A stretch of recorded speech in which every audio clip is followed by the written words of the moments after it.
out. Everybody. What's up, everybody? Welcome back to another episode of Lights Out. I'm your host, Josh. And I'm your host, Austin. And I'm the producer, Daniel. And today we're going to be covering probably one of the most disturbing human beings I've ever not had the pleasure of researching before. I mean, this guy is, might be one of the worst of the worst. You think you're like, oh, this is really terrible. And then the further you get into it, you're like, how is this consistently getting worse and more disgusting? We're going to be talking about Peter Nygard. If I do equate him to anybody else we've covered on the show, this is the same vein as Jimmy Savile, and this is definitely on the same level of Jeffrey Epstein, I'd say. Yeah, it's but kind worse. It's like a mashup of those two, but way worse. Yeah, it's really interesting because Peter Nygard, the Canadian fashion mogul, I had not heard of him, to be honest with you. Me neither. Until sort of started seeing coverage done over on News Nation fairly recently. It just seems like when his downfall happened, it seems like it really didn't make news a whole lot in the United States. Even though his crimes definitely occurred here in the United States, Canada, and pretty much all other places of the world, especially down in the Bahamas. But we're going to be talking about a really, really rich, powerful individual who, for decades, perpetrated sexual crimes, violent crimes that are, honestly, they're too disturbing and too graphic to, even for this show. We really toned this one down from other episodes we've done in the past, because it's just, it happens so much that it just would, I don't know, I think we'd all be completely disturbed, and we're probably already disturbed as it is, but I mean, it is so disturbing and disgusting that just forewarning. Yeah, and if you want to hear the actual victims' accounts of this, there's a great HBO series. I think it's a 4-part series. If you want to hear it straight from them, and they kind of also get to say their piece on why they tell their stories and what it does for them. And I feel like that's their stories to tell, so we won't be getting into like the really graphic details, because I think some of those stories are only worth being heard from the victims themselves. Yeah, that's a really good point. Yeah, it's shocking how long this went on for. I mean, we're talking about, we don't even know the actual number of victims of Peter Nygard, because I mean, we're talking hundreds of people, if not into well over 1,000 victims over the course of his lifetime. This is a serial predator that started very early in life, and as he rose to prominence and immense wealth and power, it just got worse and worse as time went on. Yeah, it's like, sexual predators are already some of the most terrifying people out there, but you add a ultra rich onto that, it gets even scarier from there. Ultra rich, and then add on the fact that he created a women's fashion line. Specifically, yeah. So it'll become very obvious to you that this all seems very planned out. Yeah. In every way, like from basically the very beginning. A sex trafficking operation that he probably was thinking about very early on. Yeah, it's truly stuff of nightmares, and I mean, it's hard to even wrap your head around it. And I think the other part of this case is just the sheer injustice. He has faced very little accountability for the magnitude of his crimes. He definitely has faced some accountability, and luckily he's still not out there on the street, but he definitely deserves way more punishment than he's been given. Yeah. It's pretty frustrating, but yeah, here is the very, very long story of Peter Nygard. So no one has been more prolific than Peter Nygard. He's the 83-year-old now Finnish Canadian fashion executive who founded his clothing label Nygard in 1967. And since then, Nygard clothes have been sold at large department stores. We're talking like Walmart and Dillard's. and the company's employed thousands worldwide. And at his height, Peter Nygard was valued at $900 million. So basically a billionaire. Yeah, just about. However, even before he founded his fashion label, Peter has been alleged to have engaged in sexual abuse against women since he was in high school. And that only ramped up once he became one of the most powerful executives on the globe. In the 1980s, he purchased a large plot of land in the Bahamas, and using his money to buy his way into Bahamian politics, Nygard used his money and influence to perpetrate sex crimes against hundreds, if not thousands, of victims. Before we get into Peter Nygard's early life, it's important to note that almost all of it comes from the man himself. Because this guy really thought very highly of himself, total egotistical maniac, and his rags to riches story he loves to tell. Yeah, and a very autobiographical where, I don't know, you can trust some of it maybe, but yeah, it's some important of it to keep sounds in mind. Plausible, but could it be embellished? Could he have add a little juice to it to make it seem... Knowing him, he most likely did. Yes. Because, he just always talk about himself. Always, he's very much a man who believes he is untouchable and on a whole other level than everybody else. But Peter even forced business people who came to the Nygard offices to watch a nearly hour-long documentary about him before any meeting started. And this was insane to me. I'm like, what on earth? Who would want to work for this kind of person? Yeah, so up his own ass. Other profiles of him in the 1980s by celebrity TV shows like The Lifestyles of the Rich and Famous only legitimize his version of his childhood. So please, as we go through his childhood, take all this with a very, big pinch of salt here. But Peter was born Pekka Juhani Nygard on July 24th, 1941 in Helsinki, Finland. And almost nothing is known about Peter's childhood in Finland. We know that he had 6 siblings and that his family was very poor. After Finland was thrown into disarray following the Second World War, Peter's parents decided to follow many of their fellow Finns and immigrate to Canada when Peter was 10 years old. The family initially settled in the town of Deloraine in Manitoba, just a few hours outside of Winnipeg and just over the border from North Dakota. And this is where Nygard's mythology really starts. According to Nygard, Peter's parents moved him and his sister, the 2 youngest siblings, into a one-room home that was, according to him, a converted coal bin. This is what Peter had to say about his living conditions in his childhood. So he said, "We didn't have running water. We didn't have heat. We lit up a stove that was in the middle of the room and it heated the place. We cooked on it. We had a rusty barrel in the snow and we were 40 below zero. Going to outdoor toilets somewhere, we slept in one bed. We all sagged in the middle of it, laundry and everything over the kitchen table, and we collected bottles." That quote actually comes from this Nygard promotional video, which is one of the clips that business partners would have to watch before even getting a chance to meet with Peter. So if you even wanted to have a meeting or communicate with him, really, he'd force you to watch this video.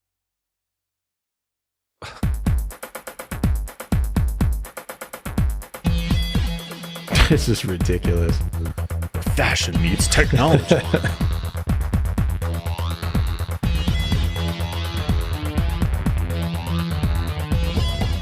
A few years ago, I was lucky enough to meet Peter Nygard. And the first time I met him, I recognized that he was different from most of the suppliers that we deal with, and that I thought that his view was that it was a partnership between the supplier and the retail store to sell merchandise to the consumer. He is a logistics genius.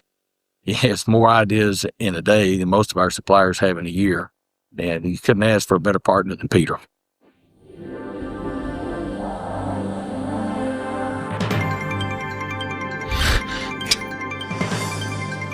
Just a bunch of pictures of himself. Yeah, what the hell? Peter Nygard was born in Helsinki, Finland, and raised in Winnipeg, Canada. His humble roots would lead him on an indescribable adventure from rags to riches. The Nygard family's first home in Canada was nothing more than a 15-foot by 13-foot room. We lived in a converted coal bin. We didn't have running water. We didn't have heat. We lit up a stove that was middle of the room. It heated the place. We cooked on it. We had a rusty barrel. We melted snow. We were 40 below zero, going to outdoor toilet somewhere, You slept in one bed. We all sagged in the middle of it, laundry and everything over the kitchen table. We collected bottles to make it food. All right. All right. Yeah. All right. Well, while Peter's family was certainly impoverished when he was young, it seems that he stretched the story as far as he could to maintain this rags to riches story because it's very inspiring. And I think it's a great marketing, sort of strategy. Definitely. To get people to like get behind you. And I'm sure it was great for, business relationships. Here's this guy that started with absolutely nothing, probably with as little as you probably possibly could at this time, to what he ended up being. But the daughter of the family's first landlord in Canada disputed this coal bin story. She said that the house was actually a heated back kitchen with a pump for running water that had never been used to store coal. Again, it was still incredibly small for a family of 9, but not Peter's exact story. Until recently, that structure in De Lorraine had a plaque dedicated to Peter on it, and it had become somewhat of a tourist attraction for those visiting the tiny town. The family's finances improved when his parents bought a small bakery and moved them to Winnipeg, where Peter and his siblings attended high school at Glen Lawn Collegiate. Again, very little is known about this time, as Peter's own self-mythologizing focused on his time before and after high school. But recently, it was revealed that Peter's history of sexual abuse dates back to his high school years. While little is known about this particular incident, a woman claimed that he sexually assaulted her while they were in high school when he was only 15. So if there is, if that is true, then I think it explains a lot, especially on where he ends up. But Nygard left Canada for the first time in the late 1960s. He was studying business at the University of North Dakota, and he lived in the States for 4 years before returning home to Winnipeg. After graduating in 1964, he took a job at a struggling clothing manufacturer. In 1967, he had saved enough money to become an investor and a major stockholder in the company, and then he renamed it to Tanjay, which would eventually manufacture Nygard's clothing label. So as I'm sure many of you are wondering, if this guy is such a fashion big shot, why have I never heard of him? That's kind of what I thought too. This is never heard of this guy. It's right. Not like the way, Versace, or anything Gucci, like that. or something like that. A real designer. Yeah, exactly. But that's because despite Peter's very opulent personality and lifestyle, his clothes were very much the opposite of that. Many consider them shabby, cheap, out of fashion, even when he first started. And that's because Nygard wasn't focused on being a high fashion house. He just wanted to sell clothes, and he wanted to sell a lot of them.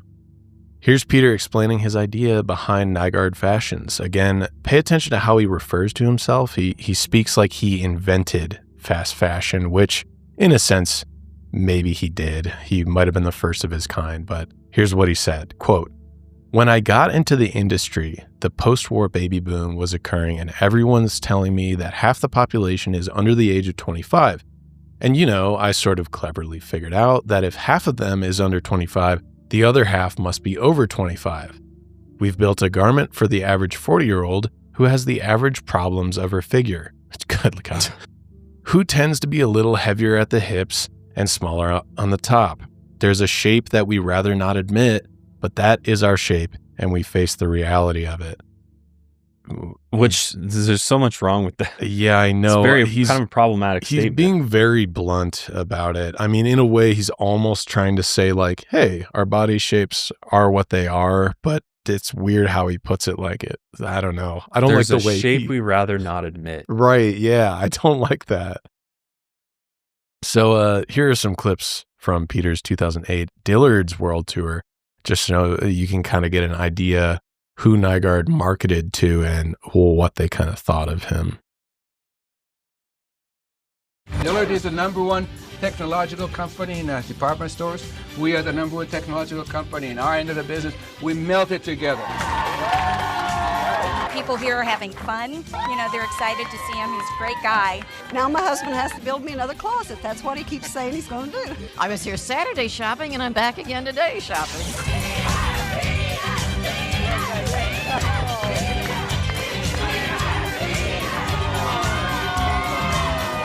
Today to be Peter Nygard Day. We're so happy to talk to the customers, ask you even some more. Now, what is it that we can do for you? It's been fantastic. The customers have loved it. The associates have loved it.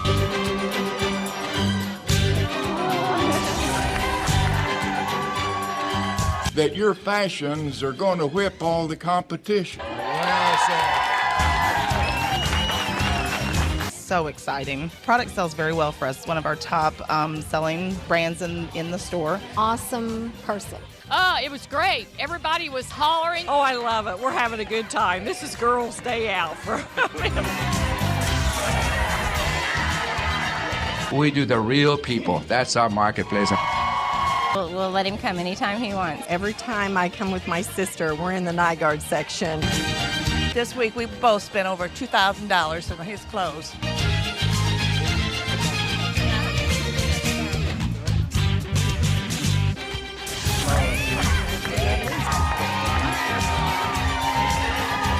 Peter Nygard.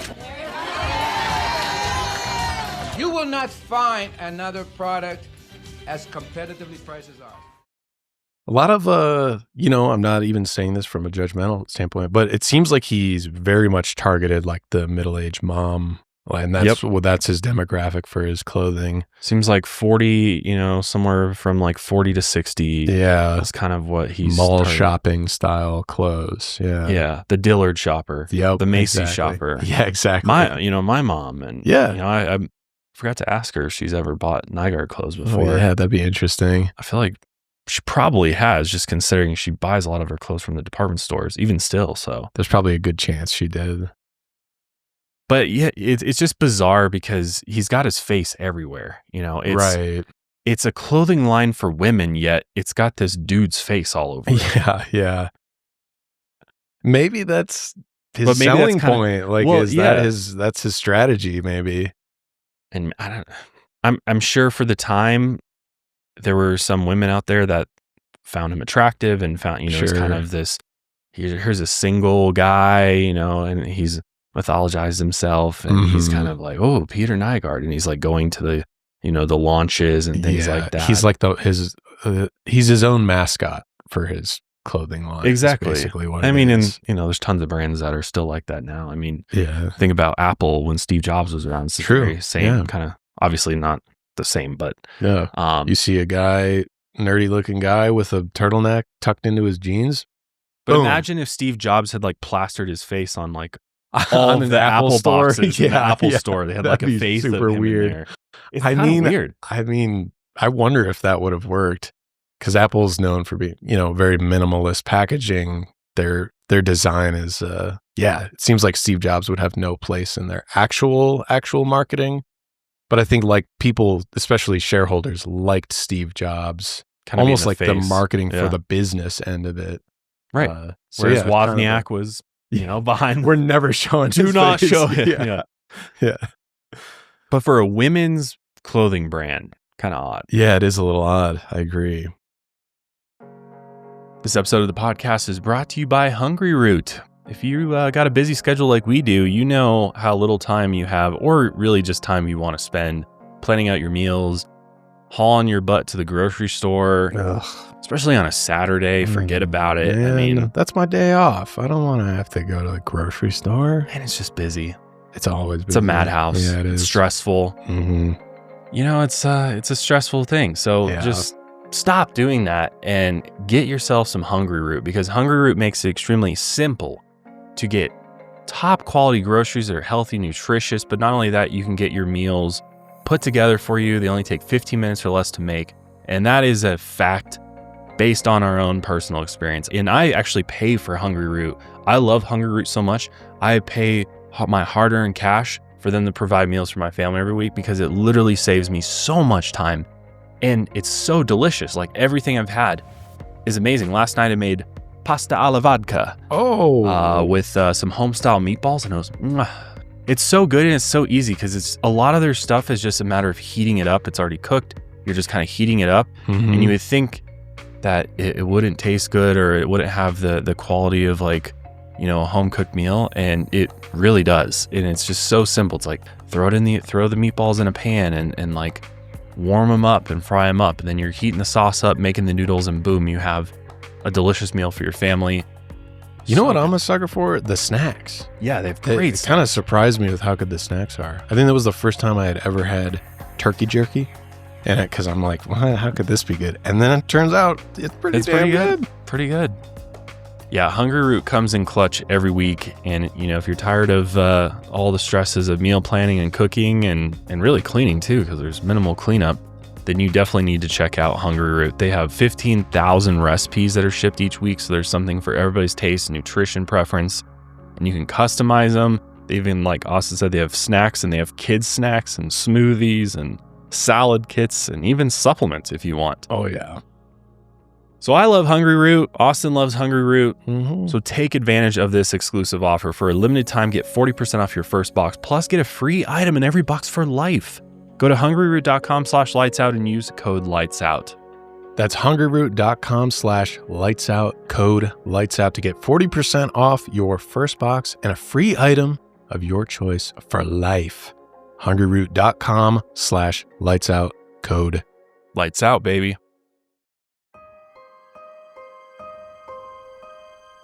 But a decade later, with Peter as the sole owner of Tanjay and Nygard Fashions, he had cemented himself as one of the most prominent players in the Canadian garment industry. And because Tanjay manufactured the clothes, he had also become one of the country's largest employers, giving work to over 1,000 people in Winnipeg alone. So remember this, as it's one of the primary reasons he wasn't prosecuted until recently. You know, money, power, influence. Yeah, it plays a lot into this case.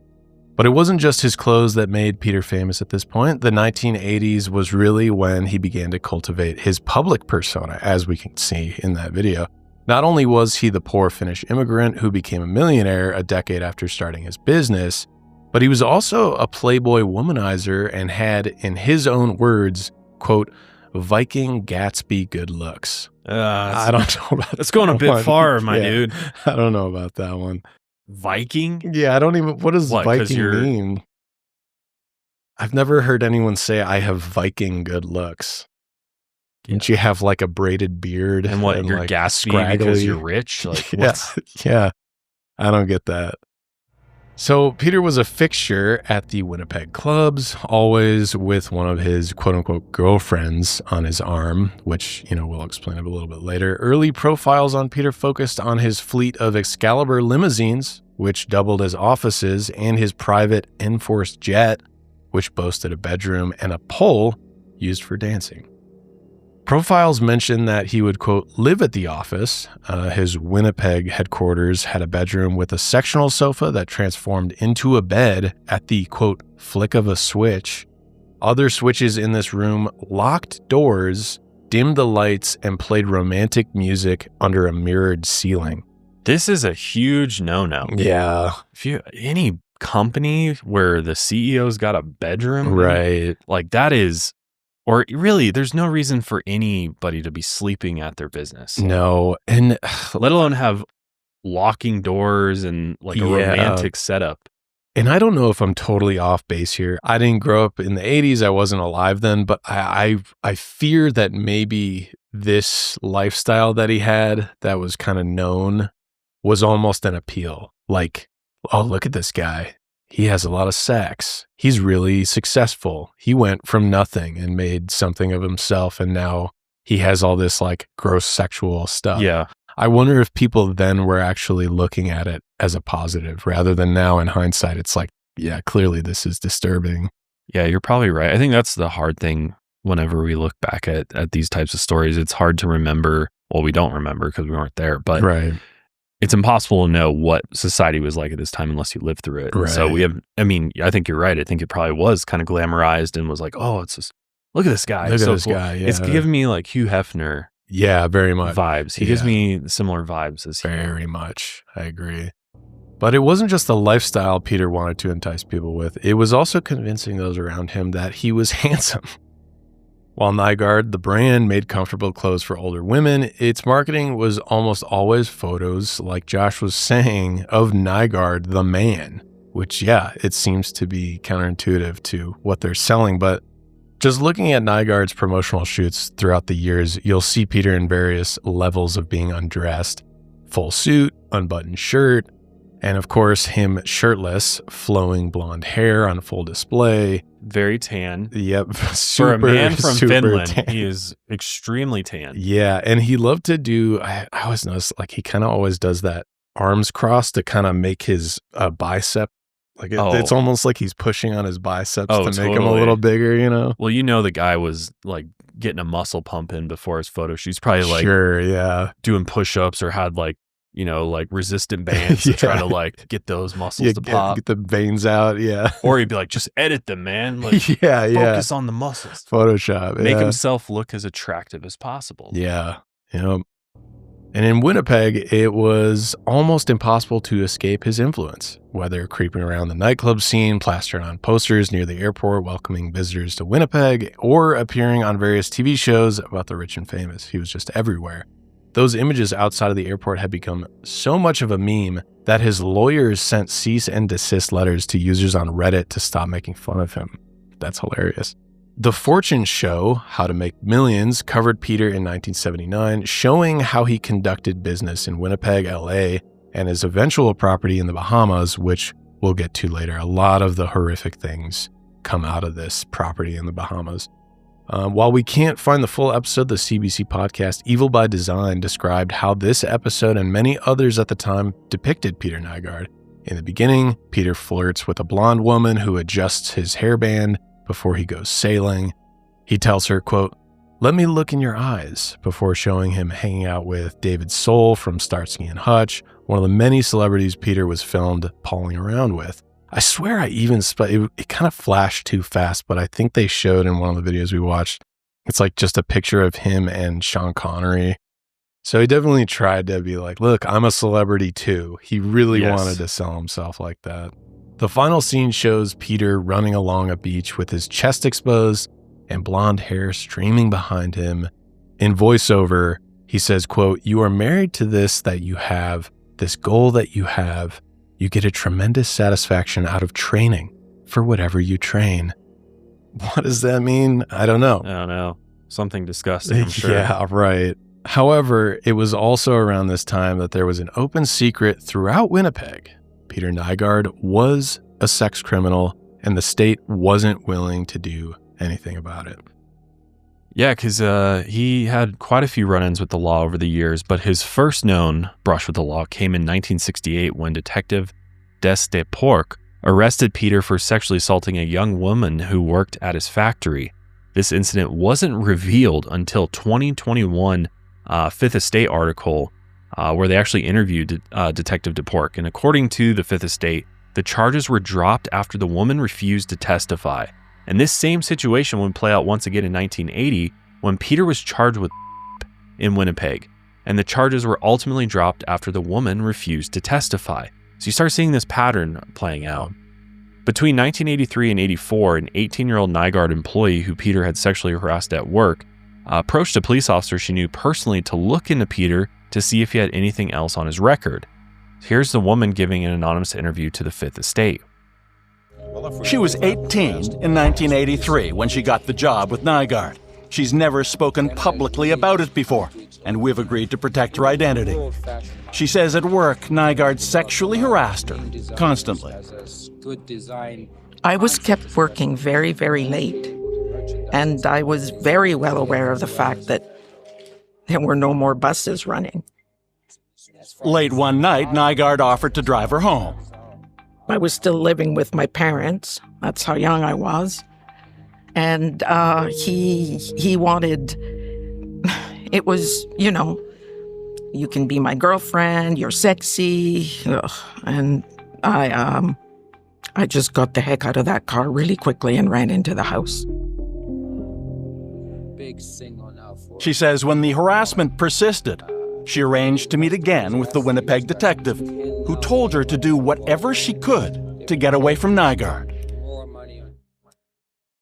He informed me at that dinner that he had had a look into Peter Nygard's file, the things that he had access to.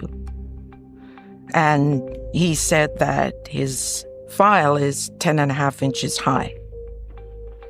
Nothing sticks to this man. I don't know what's happening. You have to get out of there. But I thought I could handle it. I loved my job. The detective told her to quit, and she gave her notice. But before her last day, she says Nygard insisted she accompany him to a fashion show. He said he just had to stop at his apartment first. Once there, she says, he raped her. I couldn't report after something had happened for real.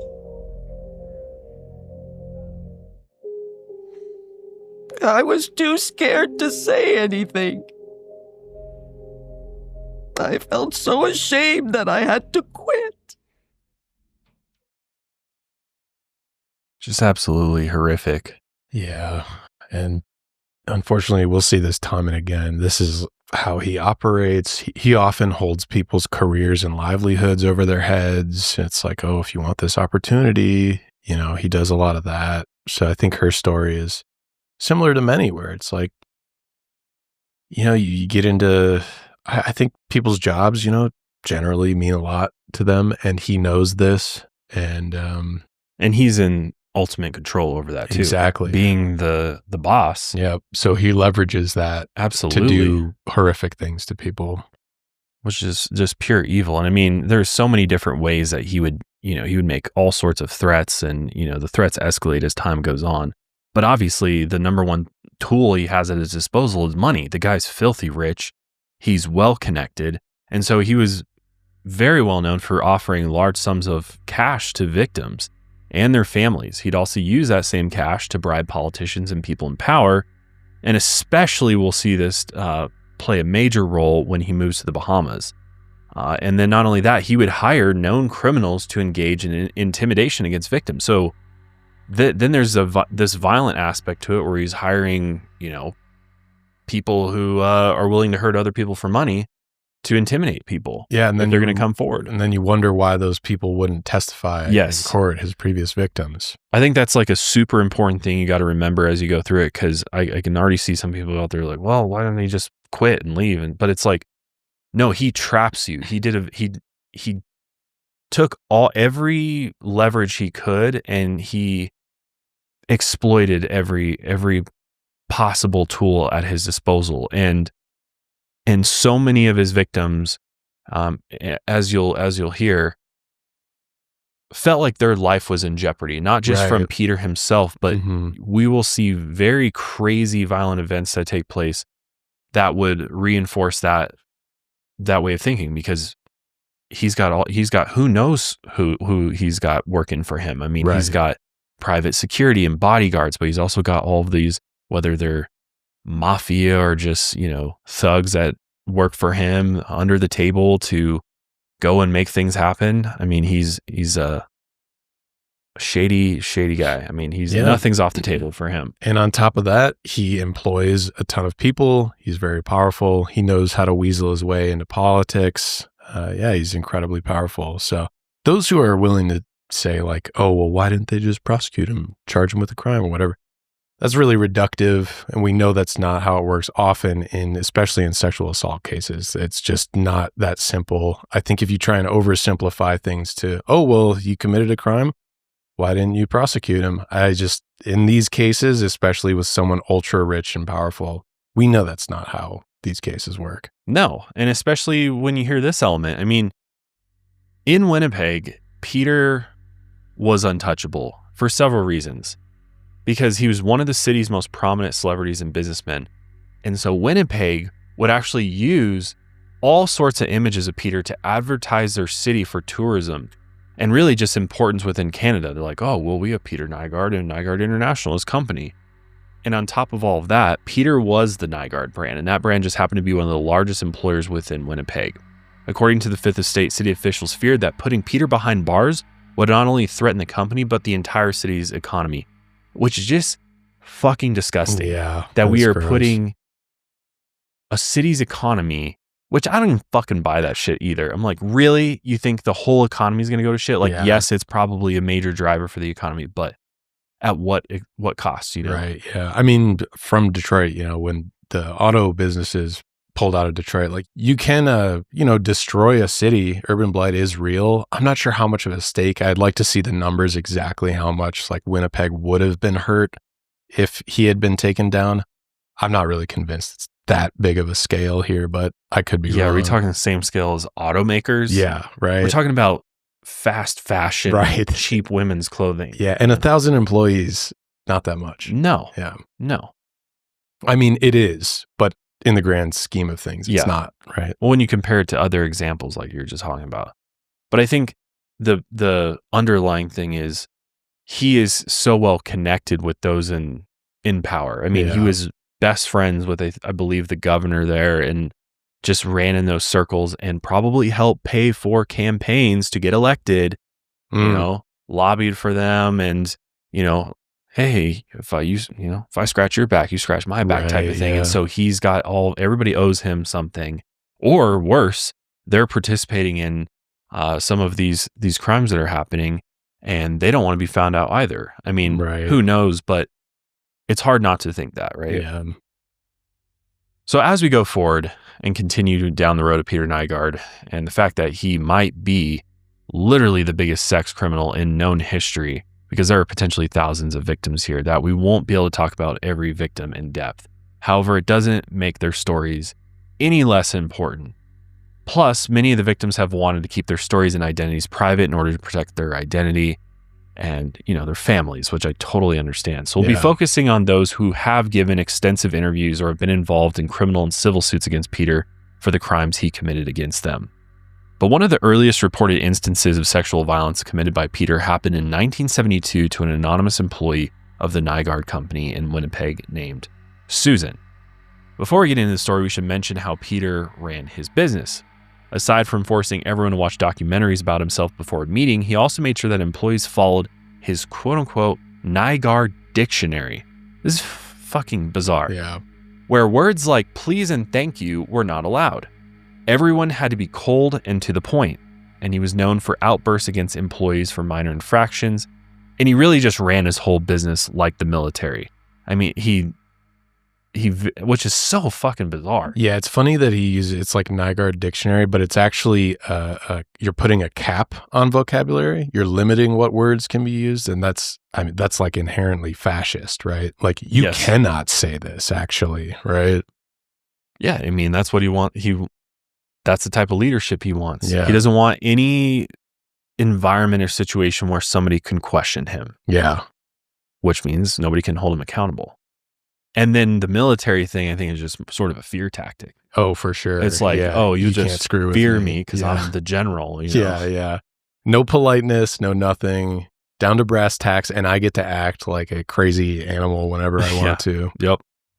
According to other employees and those in Winnipeg, the Peter you met in the beginning wasn't the real Peter, and he was, quote, always hiring, which is how Susan, who was at the time only 19 or 20, got started at Nygard. She was hired at first for what she thought was only a clerical position, but was asked by Peter, quote, perhaps you might consider modeling at some time. Very, very interesting. Though any official offers never came up. She noted how Peter had his office at the front of the building with large windows that looked out on all the women working, which is just gross. Fucking weird. Then one day, while at home with her parents, Susan received a call from Peter himself, who had looked up her number in the company phone book. He asked Susan if she wanted to accompany him to a hockey game. So he's literally using his employees just as like his dating pool. Yeah. But not, obviously not dating. Right. Susan, for her part, said that she was both shocked and flattered in a way. And aside from the question about modeling, her interactions with Peter were extremely brief and, like the company dictionary dictated, to the point. So she ended up saying yes, and Peter picked Susan up from her parents' house, driving a white Contera sports car. According to Susan, Peter was wearing a fur coat that was so flamboyant that, quote, Liberace would have cried. Yeah, this guy just dressed like a tool bag. At the game, Susan said they didn't interact much. She said that he had to be the center of attention and was more focused on being noticed by those around him than speaking to her. They ended up leaving the game early. Suddenly, they pulled into an unfamiliar parking lot, and Peter asked her to come up to his place. When they entered, Susan said she turned around and he was right next to her. Quote, nose to nose. Peter then proceeded to Susan, and we won't go into detail as it was extremely violent. However, it is important to note that he held her in a way that seemed rehearsed, as if he knew how to overpower someone and had done this many times before. During he said, quote, "You know, Nancy Sinatra likes to fuck." Once again, connecting himself to other celebrities while even committing sexual violence. Man, yeah, this guy's total scum. After Peter got off of Susan, he sat in another part of the room and she ran away while he was, quote, pleasing himself. According to Susan, she never reported the because it was, quote, different times, and she knew about Peter's influence throughout Winnipeg. On top of that, her father was head of vice for the city police, supporting her and her 5 other siblings, so she didn't want her father to deal with it while on the force. But Susan's story wasn't the only one of Peter's sexual violence during the 1970s that had been made public. Because in 1979, Casey Allan was only 17 years old when she went clubbing on Thursdays, Fridays, and Saturdays, though not often all 3 days in a row. The girls had recently graduated from Balmoral Hall School for Girls and wanted to enjoy Winnipeg's nightlife. Casey said that she was fearless as a teenager, mainly due to her parents' bohemian lifestyle, and at age 10, her family left the Canadian suburbs and moved their VW bus to New Zealand, where they traveled around and camped for nearly 4 years. She considered herself a bit more worldly than her friends from Balmoral. One of their favorite nightclubs was Bogart's, where Peter Nygard would be there whenever they decided to go. She said that he was, quote, a joke, and that, quote, he was circling. He was sort of a shark buying drinks, checking everybody out and being very subtle about it. So it's interesting. Some people can see this guy from a mile away at what he's up to. And she went on to say, quote, everybody knew who this man was. You know, if you had a daughter at the time, you would have probably wished she would stay away. I'm not sure at the age of 17 that I was aware he was a predator, but we all knew that he was pushy and bad news and not somebody you really wanted to be seen with or be with. Peter overheard Casey and her friends talking outside the club and offered her a ride back to her parents' house. She accepted the ride, as with all these people witnessing their interaction, she assumed nothing bad would happen. However, on the way back, Peter kept missing turns or just straight up didn't listen to her directions, which that would be terrifying. Eventually, they ended up at the main Nygard warehouse, the same one with the bed and switches that locked the doors and played music. Casey doesn't remember how Peter convinced her to come up to the warehouse so he could, quote, grab something. But when she entered the office bedroom, she said, quote, he had a couch that converted somehow, and I remember a circular bed, and I remember there being an animal skin like a real fur, and I was revolted by that. Then Nygard restrained and Casey in almost the same rehearsed manner as Susan and likely countless others before her. Casey said, quote, it was full on, fast, brutal, physical. After the assault, Casey had to rely on Peter to drive her back to her parents' house, and she said he mainly talked to determine if she was a risk. She said that when she returned home, she never told her parents of the because she feared that her father might, quote, do something drastic. She only told her closest friends that something bad had happened with Peter, fearing that he would use his power and influence throughout Winnipeg to threaten them. And it didn't stop there. According to Catherine Mitchell, one of the first reporters to cover Peter's history of sexual violence all the way back to the 1990s, she said, quote, it's always been known in Winnipeg. That's just crazy. Yeah. Everybody knew. Yeah. At least that this is a bad dude. Yeah. And I mean, there's enough people who are victims of his that are still talking to some extent. Yeah. And nothing is being done. Yeah, it is a lot like Jimmy Savile, you said earlier, right? It's just this really powerful guy. It's Britain's like, you know, lovable celebrity guy who's been around for so long. He contributes so much. He's shaking hands with people who are royalty. It's very similar. It's the power structures, man. They're really scary places. Yep. And I bring this up every single time we cover like systemic abuse. And it goes back to Kubrick. By his last film, Eyes Wide Shut, he was convinced any power structure, you have sexual abuse involved. It's always there. It's so scary. And it's scary how consistent that sentiment is. But yeah, here it is again, right? Only one allegation against Peter made it to criminal court throughout the entirety of the 20th century. In 1980, Peter was charged and arrested for of an 18-year-old girl. Casey Allan was thrilled that Peter was finally being charged and was hopeful she could take the stand and help her case. However, Peter thought she might be testifying and called her parents' house. He tried to give her cash and help her with college expenses, so a bribe, and then offered to buy her a new vehicle, all of which Casey said no to.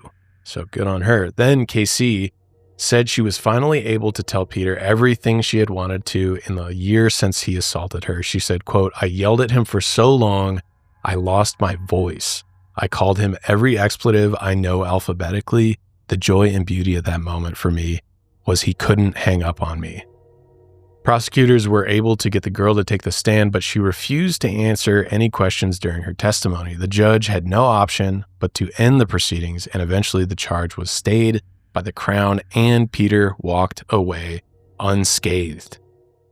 Which they're not like, this is really weird. Why are all these women coming forward and then all of a sudden they don't want to testify once we actually get to court? Yeah, how is it not super blatantly obvious? Could there be an intimidation of witnesses here? Could there be something else happening? Should we investigate a little bit more? Should we surveil Peter and see what he's up to? Yeah. None of that. They're just like, well, oh well. Yeah. Moving on. He's just got a money and power shield around him that no one wants to penetrate, I guess. Well, the whole time, too, it's the same. Again, going back to Jimmy Savile, it's the same situation where I'm like, how many people in high places knew? Right. And fucking are complicit with this. Yeah. I mean, I even remember, which we'll get into a little later, like his kind of, I don't know what they were. They were kind of cohorts, people that worked for him, but were a little close to him, but would kind of schmooze the models and stuff.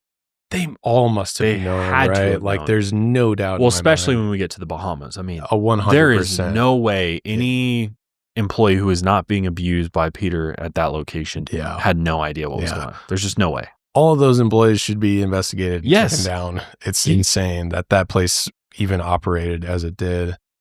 But yeah, we'll get into that later. But it's just a crazy, scary, large power structure at play here. You know, do you guys ever just walk into a store? You're like, I want to maybe impress a lady, or I need to go to or a man, or a man. Or you're going to dinner and you're like, I don't want to arrive empty-handed, so you want to get a bottle of wine. It happens quite often, but you just don't know what to get because you're like, I don't know anything about wine. And you don't want to get just the cheapest bottle at the front of, the store or something that's on sale. Yeah, exactly. You want to impress too. Wine is a little bit about the label, unfortunately. That's kind of the name of the game. But you know what? You don't even have to sweat it because Naked Wines got your back.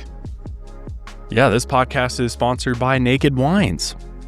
Because, you don't have to shop for wine like it's 1982 anymore. No, thank God, yeah. You can do it all online, and you can have Naked Wines connect you with the world's finest independent winemakers so you can get award-winning wine delivered right to your door. So there's not even leaving your house or even having to go to the liquor store to get those bottles of wine, whether you drink it, whether you cook with it, whether you bring it for gifts, or get it for somebody else. Yeah, you don't got to sweat it. What's your favorite wine?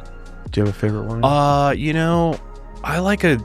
I'm boring, man. I like a good Cabernet. So do I. It's straightforward. That's a little bit faux pas. Yeah.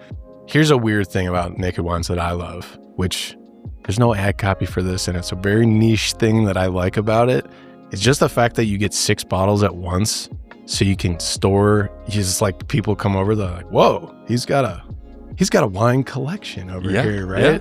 Because I think one bottle of wine's kind of silly to have, but if you got 6 different ones to choose from, this guy's serious. You can customize your boxes. So you can have, a bottle of rosé, Chardonnay, to red wine. I mean, whatever you want. Huge selection. Put it together. Yeah. But what's cool about it is a lot of these winemakers you probably never even heard of before. True. Yeah. So they're bringing you, wineries that are really doing it right. This isn't mass-produced garbage. Yeah. This is very, very delectable, fine wine. It's amazing stuff. And if you use our code LIGHTSOUT for the code and password at nakedwines.com, you can get their incredible deal of 6 bottles for just $39.99. That's pretty crazy. That's a great deal. That is. So now is the time to join the Naked Wines community. Head to nakedwines.com/lightsout, click enter voucher, and put in our code lightsout for both the code and password for 6 bottles of wine for just $39.99. And that includes shipping, believe it or not. That's an amazing deal. That's $100 off your first 6 bottles at nakedwines.com/lightsout and use the code and password lightsout for 6 bottles of wine for $39.99.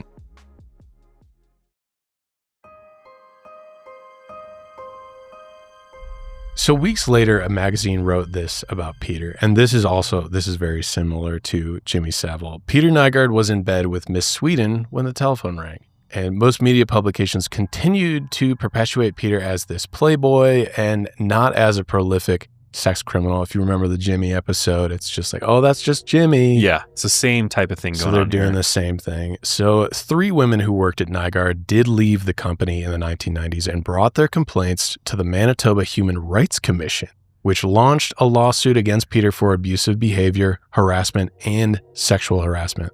Reporter Catherine Mitchell, who first broke the story in the 1990s, said that the 3 women reported verbal abuse through a, quote, torrent of screams Peter would subject them to on the daily, as well as sexual comments, inappropriately touching them, and fondling himself while in the office. It seems like there's absolutely no HR oh my God. at this company at all. For such a large company, there's no accountability for any sort of... And again, this was also a different time. I'm sure, this was a rampant issue across many corporations across America, as we know now, especially. Seriously, post Me Too, that kind of brought a lot of this to light. However, despite the looming lawsuit, Peter did not change his behavior behind closed doors, especially while in his office. Then in 1993, April Telek was a 20-year-old aspiring actress and model who was going to represent Canada at the Miss Asia Pacific Quest beauty pageant. However, April and others wondered whose clothes she would wear at the pageant. April was close with Angela Dyborn, one of Peter's nieces who had introduced many friends to her famous and rich uncle. One of these friends was even News Nation's Ashley Banfield, which is wild, who called Peter Nygard, quote, Uncle Peter, though Ashley said that Peter never did anything to her. But it's pretty wild if you're familiar with News Nation, Ashley Banfield, and she has a podcast. Anyways, April had actually been introduced to Peter before, and she stayed at his California estate in Marina del Rey and said nothing bad had happened. So April assumed this would be no different and was excited to work with the Canadian designer for the upcoming pageant. As April remembers, she arrived at Peter's Winnipeg factory on Thursday night in November. This was the same factory where Peter had worked Casey Allan over a decade earlier. Angela picked up April at the Winnipeg airport and immediately drove to the factory. She said that she was, quote, in awe of the space.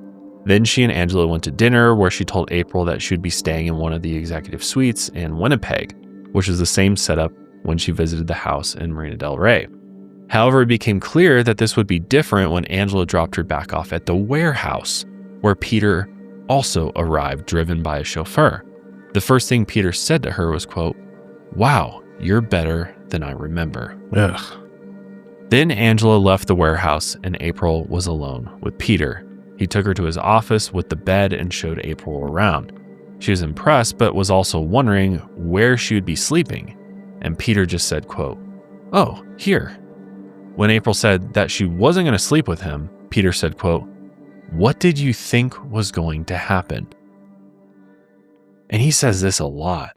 It's just like, what do you think? Like, these women should somehow he just assumes that, this is supposed the to like deal that was made, which is insane. Mm-hmm.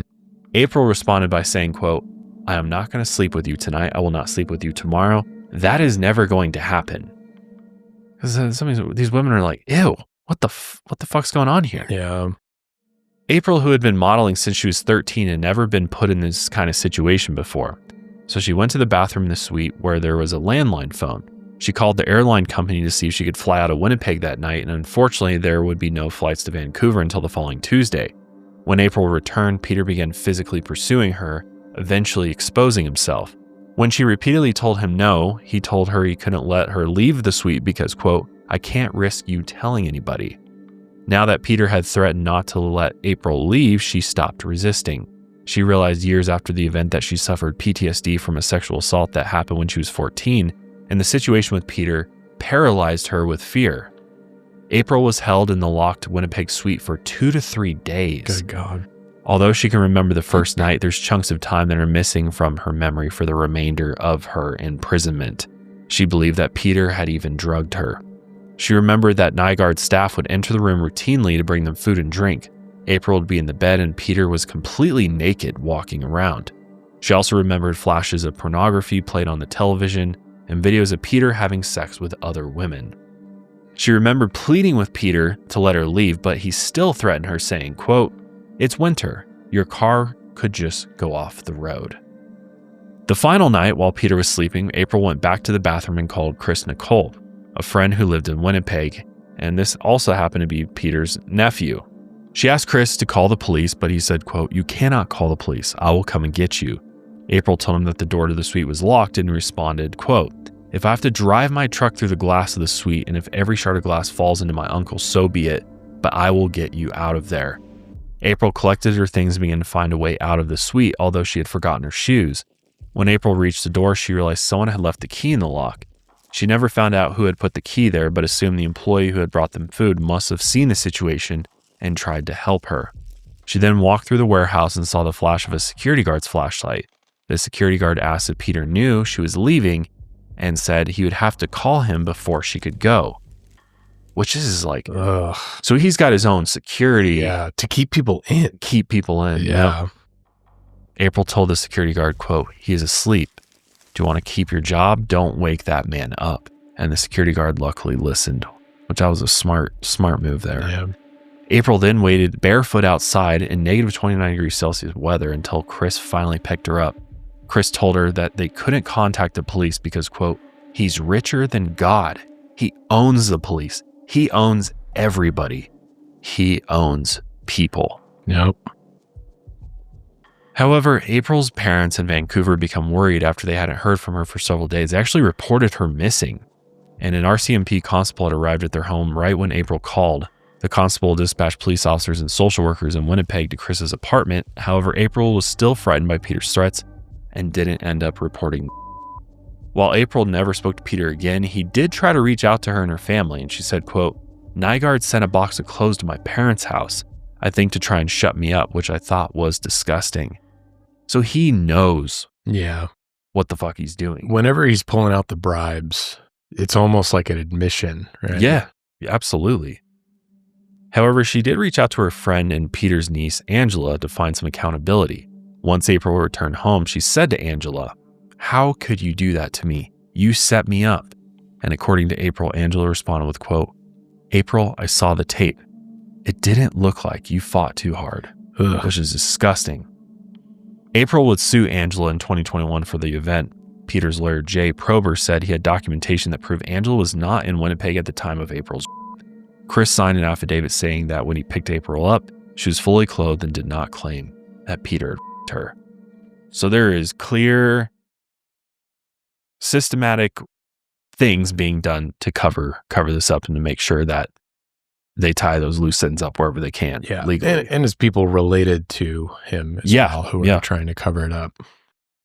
No accountability, though, for them. Nope. At least 8 women in Winnipeg alone have been public about their experiences with Peter. So just to clarify, those are just people who have been public about this. That does not include the countless people who are anonymous and the countless people who we just might never hear their stories. So this includes a woman named Nadine Mustus, who was homeless and living on the street when Peter picked her up and sexually assaulted her in 1993. Others were employees like Serena Hicks, who worked in a Nygard store and was by him in 1992. Jana Larson, who Peter on a business trip to Hong Kong in 1981, she said that months after Peter then stalked her to her home in his Excalibur, that same limo that was featured in numerous celebrity promo videos. And in the summer of 1981, less than 2 years after Jana started with Nygard, she met a man she had never met before who fired her because, quote, "Mr. Nygard asked me to fire you." More than a dozen women have kept their identities hidden in Winnipeg. When Catherine Mitchell first published her story about Peter's employees filing a suit with the Manitoba Human Rights Commission, she said she received dozens of calls from others in Winnipeg detailing their experience with Peter. One of those calls came from Yana, and Catherine planned to do a massive feature story based on their stories of abuse. However, one day in 1996, the publisher of the Winnipeg Free Press not only killed her feature story, but spiked all future stories on Peter's long history of abuse. Were they getting paid off? Who knows what those connections were. But according to the publisher at the time, Rudy Redekop, said that he did not kill the story for fear of its publication, but was pressured by other high-positioned Winnipeggers. A bit broad. Just, I don't know, name them. Name them, man. It wasn't just that Peter had money, influence, and was central to Winnipeg's economy. He used all those things to wield immense legal power against those who spoke up against him. So he settled with the 3 employees who went to the Human Rights Commission. And then he sued Finnish violinist Linda Lampenius for defamation after she claimed there were young naked women at Nygard parties. The lawsuit lasted for years, and in the end, Linda ran out of money and was not only forced to settle with Peter, but publish a public apology. In 2012, he sued Canadian journalist Timothy Sawa and the Fifth Estate for defamation after they used footage he claimed they illegally obtained of his parties. Not only was Peter looking for financial damages, but he also wanted Timothy to be charged criminally, which would have led to 5 years in jail. It wouldn't be an exaggeration to say that Peter essentially ran Winnipeg and his company, though getting him immensely rich also served to protect him from prosecution across Canada and the US. At least 8 additional women in Toronto accused Peter of sexual assault, in addition to more in New York City after Nygard's headquarters were moved there, as well as Los Angeles. However, the place that Peter truly controlled was the Bahamas. Like literally controlled the country. Yeah, he was paying so that people would get elected, essentially. Yeah, like put into power so that he would be untouchable. Yeah, and he made straight up agreements with them. Yeah, if I do this for you, then you can't touch me. Right. You can't do anything. He owned that entire country, basically, which is insane. But everywhere he went, there's victim. Yeah. And this guy was all over the place all the time. I mean, he was constantly traveling, constantly going around the world. So that's why it's speculated there are hundreds, if not maybe even up to 1,000 or more victims of Peter Nygard. But in 1984, Peter purchased a modest 2-bedroom bungalow in Nygard Cay neighborhood on the western tip of New Providence Island in the Bahamas. His specific plot, known as Sims Point, for over 400 years jutted into the ocean, was surrounded by beaches on all sides. I mean, this is paradise. This is beautiful Bahamas, crystal clear blue water, white sandy beaches. I mean, if you've ever been to the Bahamas or seen pictures or seen video, it's one of the most beautiful places in the world. Yeah, it's incredible. And it looks like the structures that he has there, they look like temples or something. Like it's otherworldly. He essentially has like a sovereign nation to himself out on this point. Well, some of these Bahamian islands are just covered with billionaire estates. I mean, there's a lot of very, very wealthy people that own property in the Bahamas. Yeah. I mean, I mean, for them, it's probably good and bad, probably more bad than good, right? Obviously it helps bring tourism to the country and everything, but there's a lot of things that can go wrong as well. Yeah. Such as completely destroying the environment. No, for sure. Which is something that Nygard did, as we'll get into. But this particular neighborhood is one of the oldest gated communities in the Bahamas, with past residents, including CEOs like the Heinz family, Heinz Ketchup. Yep. While billions of dollars were floating around the various families who had homes on Nygard Cay, the previous residents were nothing like Peter Nygard because they wanted to keep this neighborhood quiet and the surrounding area peaceful for their time in the Bahamas. Keep it very, keep that vacation vibe going. More importantly, they wanted to protect the environment of the beaches and the water around them. Over the next 20 years, Peter said, fuck that. I'm going to build my estate to include 3 treehouse type buildings that looked out over the sea, because apparently he always wanted a treehouse as a kid because he was, You know, he was said such a poor childhood, he never got to live out his childhood dreams. He really loves that sob story, doesn't he? Oh, he does. His estate had 20 bedrooms, a dock large enough for his 25-meter yacht, pools and jacuzzis carved from stone, a 21-car garage, tennis courts, a movie theater, and a disco constructed underneath a structure made to resemble a Mayan pyramid. The small 2-bedroom bungalow became the lounge for the security guards who patrolled his property. Peter also had a 6,000 square foot sauna built, which is fucking insane. Yeah. The largest sauna in the world. 6,000 square feet? What do you need that for? No. Yeah. It makes no, that's a small apartment complex. And you That's know insane. what he's doing with a 6,000 square foot sauna. Right. Peter called his property the 8th wonder of the world, and it was a favorite on celebrity TV segments. There's even footage of Oprah going out to the compound in the 90s. We can't play any of that footage because it's copyrighted, but we'll show you some images if you're watching on YouTube of his estate. And if you're listening, just go Google Nygard Cay, and you will see this property because he built. It looks like if you've ever seen the Atlantis resort in the Bahamas. Oh yeah, it's very much like that. It's very Yeah. themed. It's like Mayan temples. He also has this like stone lion. Yeah. It looks like a theme park almost. Yeah. Right. Yeah, it really does. Yeah. But in 1992, Peter sent a letter to a politician within the Bahamas Progressive Liberal Party with whom Peter would have close ties. And in the letter, Peter expressed how he wanted to further extend his property by dredging the sea and increasing his beachfront, as well as legally renaming the area from Sims Point to Nygard Cay, just in time for an upcoming shoot with the television show Lifestyles of the Rich and Famous. This letter also included $45,000. That politician was Perry Christie, who had become the Prime Minister of the Bahamas in 2002. That relationship would benefit Christie and protect Peter for the next 40 years. Property employees at Nygard Cay delivered cash to politicians hidden inside fish and brought politicians, police, and other high-profile individuals to the parties at his estate. In the 2012 election, Peter paid millions of dollars to Christie's fund and others to secure votes for Christie in the Bahamian parliament. Christie said this of Peter: Nygard is a significant personality in the Bahamas, known for his philanthropy, a contributor to those who are in need.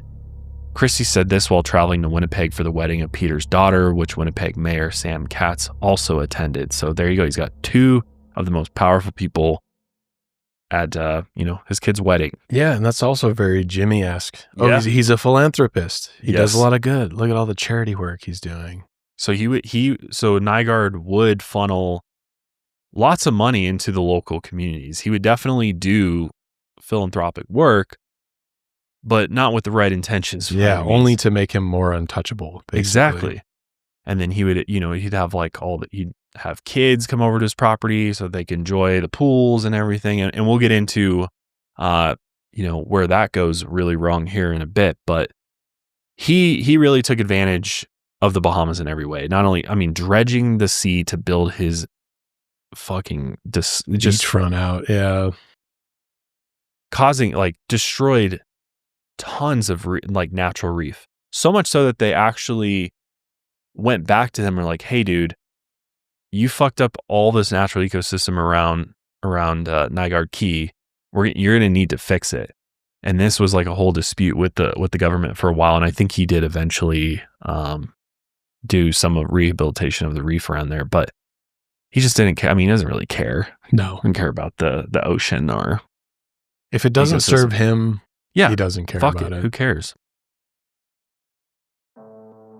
I'm sure there's plenty of us out there who've done this before, but have you ever been, you got an ache, a pain, you just feel like you've been sick for a little too long. You're like, man, I should probably go to the doctor, but I can't see my doctor. I haven't seen him in 10 years.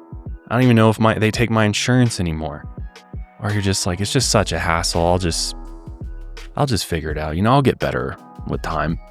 Or you're like, you move to a new area and you don't have any doctors. You don't know, you need a dermatologist, a dentist. That was You like don't know me where to start. when I moved out to Denver. I had no medical hookups out here, so I had to start from scratch. And ZocDoc was a great place. it's really the best place to start. I mean, ZocDoc is a free app and website where you can search and compare high-quality in-network doctors and click to instantly book an appointment. All just with some taps of a button and clicks, and you can have an appointment for any type of physician that you need. And we're talking about booking in-network appointments with more than 100,000 doctors across every specialty, from mental health to dental health, primary care to urgent care, and more. And they just make it's just simple. There's no gimmick. It's just filter it, buy your insurance, buy the specialty you need. It shows you who's available. And sometimes you can even score same day appointments, but usually you can get an appointment within 24 to 72 hours of booking, which is unheard of, I feel like, in this day and age, especially everything's so delayed. Yeah. With the way our systems are these days. But it's just so easy, and you can see real verified patient reviews, so you can kind of, you have a good idea of who you're going to go see. Make sure you're not going to see some creep or something. Stop putting off those doctor's appointments. Go to ZocDoc.com/lightsout to find and instantly book a top-rated doctor today. That's ZocDoc.com/lightsout. ZocDoc.com/lightsout.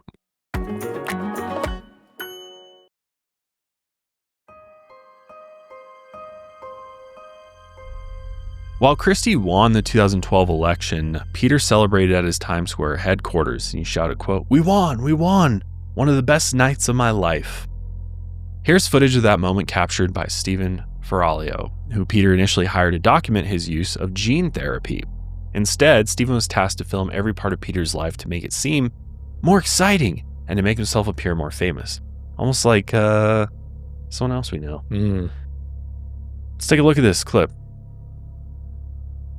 I never thought I'd get so involved with politics of all things. Let alone be the key instrument in making it happen, for Christ's sake. Wow. I got millions in it. So as you just heard me mention, gene therapy. Because not only is this giant piece of shit, destroying the ecosystem, buying out governments and doing whatever the hell he wants, but the guy also wants to live forever, which... yeah. Doesn't every rich, powerful man want to do that? Yeah. It's all the rage these days. Yeah. He gets into like a mad scientist phase here.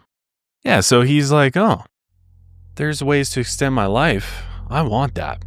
So he starts looking into stem cell therapy. He had really become obsessed with this whole idea that he could potentially live forever, and he began working to get the use of it legalized in the Bahamas for years. He had already traveled to Korea to get injected with experimental stem cell therapy. And luckily enough, Perry Christie had legalized the use and research of stem cells for longevity in the Bahamas after a meeting with Peter at Nygard Cay. Because, of course, hey, here's some more money. I'll help you get reelected. I need this legalized so I can do this here in the Bahamas. Exactly. But here's another clip that will just show you a little bit more of Nygard Cay and what life looks like in the Bahamas for Peter. Bahamas is almost like the 51st state of the United States. Sits there half an hour away from Miami. The Bahamas now has the opportunity to host several important stem cell initiatives. Prime Minister Christie has shown tremendous courage and political savvy, to guide this to the legislature. I don't think I've ever seen or been at a more beautiful place. 2 years ago, Peter Nygard called me to say that if your country is prepared to pass legislation, I would find a way to bring scientists who I have retained, and I am prepared to have them come into the Bahamas. The bummer is that, there's probably, I don't know, we don't have to get into the whole stem cell argument. I think the problem here, though, is it's clearly he's passing legislature only because Peter is funneling him money or whatever. So clearly that's really what's on display here. I'm sure there's lots of other legislature that's more important to the local communities of the Bahamas than stem cell research. Right. Yeah. Which stem cell research, I mean, I've heard, a lot of great things about it, but it's just, we know it's only coming down from Peter. Yeah. How many people in the Bahamas are even doing stem cell therapy? Right. And he's almost single-handedly controlling legislature here. Yeah. Which is crazy. Yep. One other thing I wanted to mention is it has been alleged that Peter, while he was out in China and Korea doing all these experimental therapies, he women there as well. And some he even impregnated and then forced them to get abortions so that he could then harvest their stem cells. I mean, truly monstrous. Yeah. I don't really need to say any more than that. Right. I mean, but on top of, all of this fucked up shit he's doing, he's got all this political power in the Bahamas. It's not only helping him pass legislation and increase the size of his state, but really since the 90s, he's doing all of this because ultimately it helps him cover up very, very, very serious sex crimes that he's committing. And also loads of crimes that he committed through his quote-unquote pamper parties. And this is where things get very, very disturbing, even more disturbing than they already are. But the pamper parties, which started out in the Bahamas but would occur at any of the states he was staying at, involved inviting local girls to Nygard Cay to get massages, manicures, and pedicures and play tennis, and eventually end the night partying at the disco. And it's important to note that these girls were often scouted out in the over-the-hill neighborhood, which is one of the poorest regions in the Bahamas. And Peter targeted these women and girls because, quote, they have nothing. So gross. So he would instruct his staff and others to find girls who were, quote, an 8 in the face with a nice toilet, and tell them to come to that Sunday's pamper party, sometimes even under the idea that he would offer them a modeling job afterward.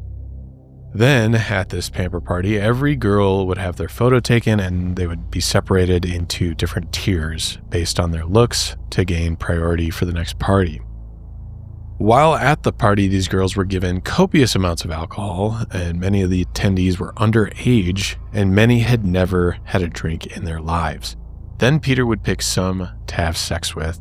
If they resisted, he either overpowered and them as he had done in Winnipeg, or had his staff drug their alcohol.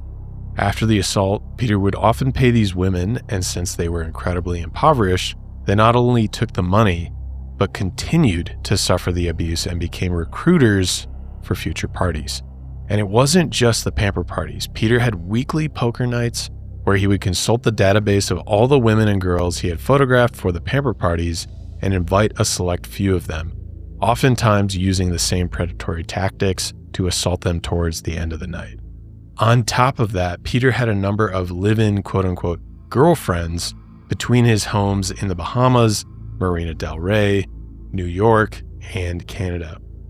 While some were professional models to just keep up his playboy appearance, almost all were expected to have sex with him, even against their will. Peter would even confiscate their passports and only return them once he traveled to a different country without needing them. Peter didn't just keep his crimes to parties, quote-unquote girlfriends, and other encounters. Jennifer Gilmer was 19 when she visited the Bahamas on a vacation. She was a Canadian citizen who wanted to celebrate graduation over the summer before returning to school in Canada. While in the Bahamas, Jennifer took private lessons with a tennis instructor who kept referencing a local who had a quote-unquote amazing tennis court on his property and wanted to introduce her. The instructor kept referring to this man as, quote, chief or boss. That's when Jennifer was introduced to Peter. She said that the first visit to Nygard Cay was nothing unusual. They played tennis together and she admired his nice home. Jennifer stayed for dinner during her second visit and was introduced to some of Peter's children who were visiting. And Jennifer told Peter that her mother would be heading back to Canada soon, and he offered her a private cabana on his property that she could stay at for the remainder of the summer. Peter then confiscated her passport and she started living in the cabana. However, one night after a party, Jennifer said that Peter drugged and her. She didn't leave her cabana for days after this incident. Once she did, Peter and others on his staff continuously assaulted her at his direction.